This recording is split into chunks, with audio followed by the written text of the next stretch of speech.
What's up mga kabutingting? Basa po tayo sa mga komento. Pangit, paliwanag boss. Anong klaseng paliwanag yan? Walang step by step. Ang komentong yan ay mula sa video kong concert amplifier convert into Bluetooth. So hindi ko alam mga kabutingting kung ano yung hindi nila naintindihan doon dahil binigay ko naman yung step by step kung paano yung connection. Pero sige, sa ikalawang pagkakataon, meron ako ulit isang Bluetooth decoder. Makikita ninyo itong amplifier na to 502. Dito ko ilalagay. Paano nga ba yung connection nito? So watch and learn. Ito siya oh. Unang-una mga kabutingting, ito po yung kanyang harapan, ano? Tapos, pag binaliktad natin ganon, mababasa na natin dito yung mga koneksyon. Yan nakalagay. Left channel, tapos ground, right channel, tapos yung ANT doon, antenna. Meron tayo dito ground at saka positive. Itong pula na wire, ito yung positive. Itong black naman, ito yung negative. Yung mga ganitong Bluetooth decoder, ang supply nito ay 9 volts to 12 volts. So ngayon, proceed na tayo sa amplifier kung ano ang connection nito. Halimbawa, ito yung amplifier na gusto nyong lagyan ng Bluetooth. Tignan nyo na lang dito, ihanap nyo dito sa harapan kung saan po pwede nyong ilagay yung Bluetooth decoder.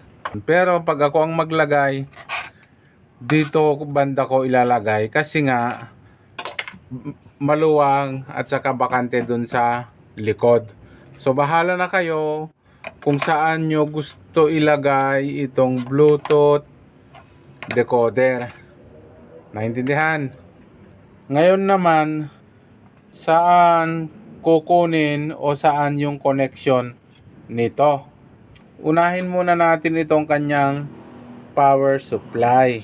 Gaya ng sabi ko kanina, itong Bluetooth decoder, nangangailangan siya ng power supply na 9 volts to 12 volts. Ngayon, ang tanong, saan natin ngayon ito ikokonekta? Itong ating 502 amplifier o anumang integrated amplifier na yan, mayroong 12 volts yan o kaya mas 9 volts. Hanapin nyo lang kung saan yon. Pero ang pinakamadali na hanapin yung supply ng blower. Ditong supply ng blower, meron siyang positive at saka negative. Dito mo ngayon i-connect para pag inon mo itong amplifier, magkakaroon ng supply ito, 'di ba? So dito mo na kukunin o kaya gusto mo maghinang ka dito kasi may regulator naman siya 7809 at saka 7909. Kung saan ka po pwedeng kumuha ng 12 volts, maghanap ka na lang dito. Pero sa pinakamadali, dito muna sa blower i-connecta. Okay. Halimbawa na ikabit mo na dito yung kanyang power supply. Sabi niya doon kanina sa likod, itong isa ay left channel, yung isa ay right channel at yung gitna ay ground. Ngayon, yung ground, siyempre ikakabit mo din sa ground. Tapos itong right channel at saka left channel, yun na yung mapunta sa input ng amplifier mo. Mamili ka dito sa input ng amplifier mo kung saan mo ihihinang. Kasi meron dito DVD, tuner, basta mamili ka dito kung saan mo gusto ikabit itong out ng Bluetooth decoder.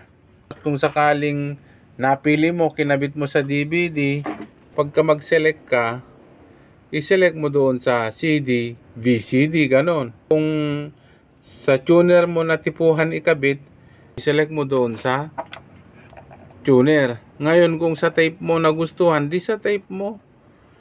'Di ba? So ganun lang kasimple mga kabutingting. Kaya nga sabi ko, hindi mo na kailangan dito ng step by step dahil tinuturuan ka mismo kung saan mo ikakabit. Ngayon, may mas madali. Mag-order ka na lang doon sa mga online shop ng ng Bluetooth decoder na may baterya na at isasaksak mo na lang doon sa kanyang headphone. Kung gusto mo ng ganito, susundan mo lang yung sinabi ko. Okay? Hanggang dito na lang yung video natin at sana kahit papano para sa mga baguhan, ako ay nakapagbigay sa inyo ng kaunting impormasyon. So ito po muli ang inyong kabutingting, laging nagsasabing, palagi po sana tayong mag-iingat. Paalam, God bless. Babus.